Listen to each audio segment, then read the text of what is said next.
Okay, welcome to the first ever Nomine sound tutorial. I will be compiling a series of these tutorials with more of a structure, kind of testing the water with this one. This will actually be a part of a series with regards to my workflow, and the very first one I wanted to do with you is my bass line, because I've had a lot of requests, especially with regards to the bass line on Blind Man, which is actually one that I use quite commonly anyway. So I'm going to try and keep them short and sweet. Some others may go into a lot more scientific theoretical detail, but I'm going to try and keep these ones short and sweet so you can follow along. Okay, the Logic X is the platform that I use.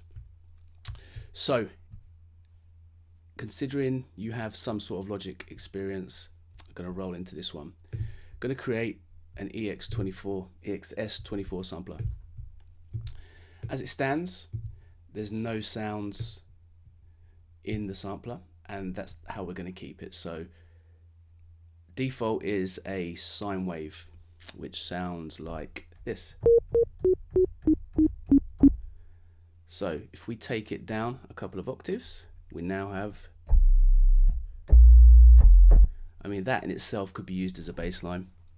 If we hit two notes a semitone apart, we get phase cancellation, which causes a kind of wobble, a technique that was used commonly back in the jungle, drum and bass early days, when the Akai sampler also came with a sine wave.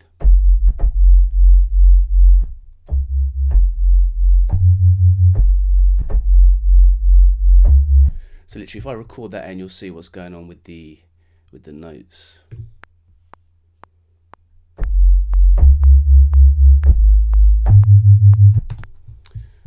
We jump into there. So we have two notes semitone apart, which gives it the wobble due to phase cancellation. That's good, and I've used that many times. However, you don't have as much control over the rate of the wobble. Also, it's a bit hard to keep it in tune musically due to the fluctuation between two different notes essentially. So I find that's a good technique, but if you want to be a bit more precise and have more control, you can use this technique. So we'll get rid of that, open the sampler back up, and we're going to change the voice to 1, which means at any one time, regardless to if there's any MIDI notes overlapping, only one sound will be triggered at any one time. So that becomes relevant when we add a glide, which you will see what that does. 186 is a good setting for the glide, and so I initiate one note. If I keep that pressed down and press the second note, the glide takes effect. So, but the second note will cancel out the original note. So now we want to give that a bit of movement, and we're going to use this low frequency oscillator to do that. So what we're going to do is we're going to have LFO2 control the volume with some low frequency oscillation. If we turn this up to 100%, that gives us more depth in the wobble. We turn the rate up.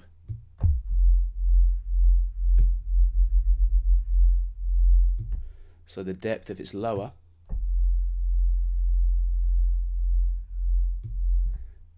it's less apparent. So this controls the speed of the wobble, and this will control how deep your wobble is. So that can also be automated, which means we can record a variation of LFO speeds. So it can actually, in a performance sense, do something like this.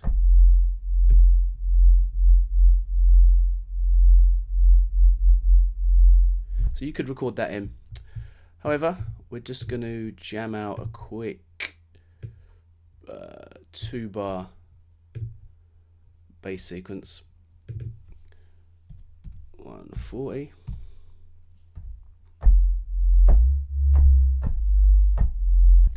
Just going to turn that rate up slightly to make it move a bit quicker.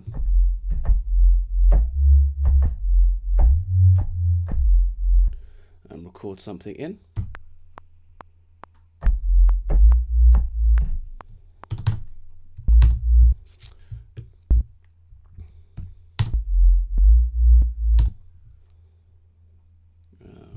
No, that's rubbish. That's rubbish.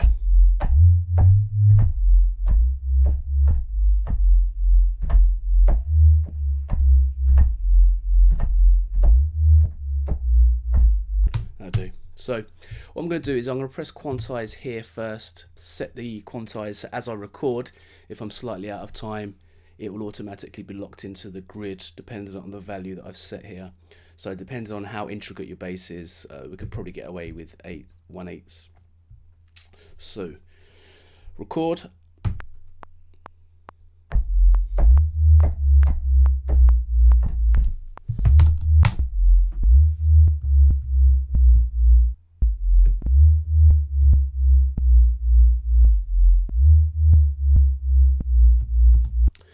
Those pops and cracks, if we mess with the attack and the decay over here on the right hand side of the sampler,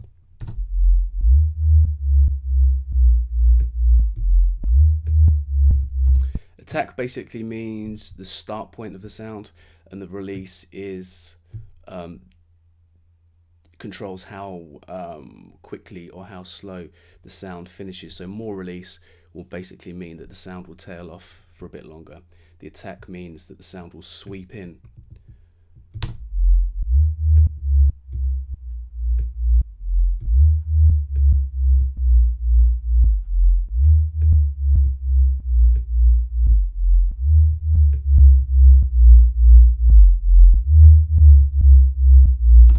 Now, those crackles that are actually there, they're going to come in handy a bit later on, and I'll show you how and why. In the meantime, we can filter them out.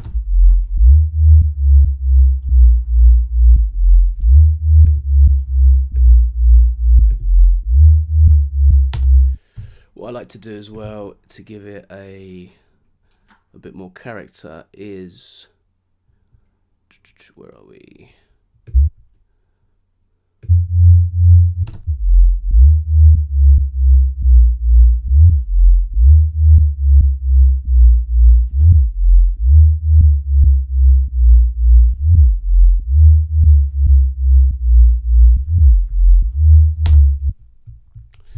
Then we're going to duplicate that track.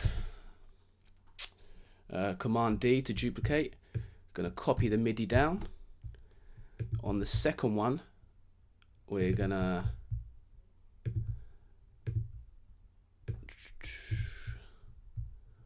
take the low ends out, and we're going to maintain those pops and crackles,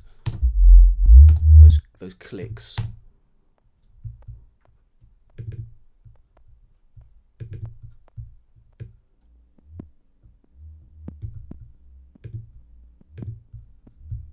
And then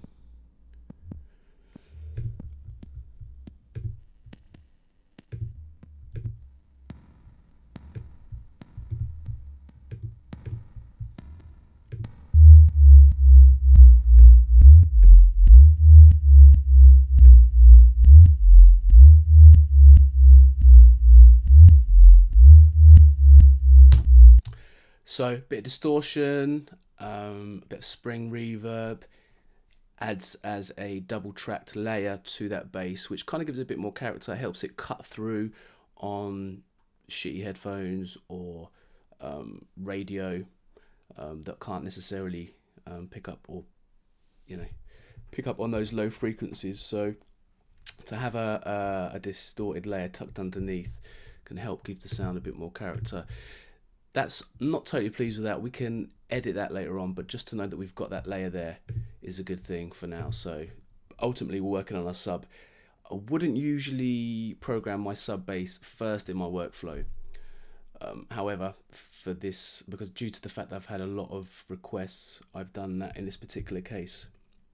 So the next tutorial, we're going to sculpt a kick drum around that bass. The bass pattern may change, and it probably will, but that's the essential technique that I commonly use. So until next time, adios, peace.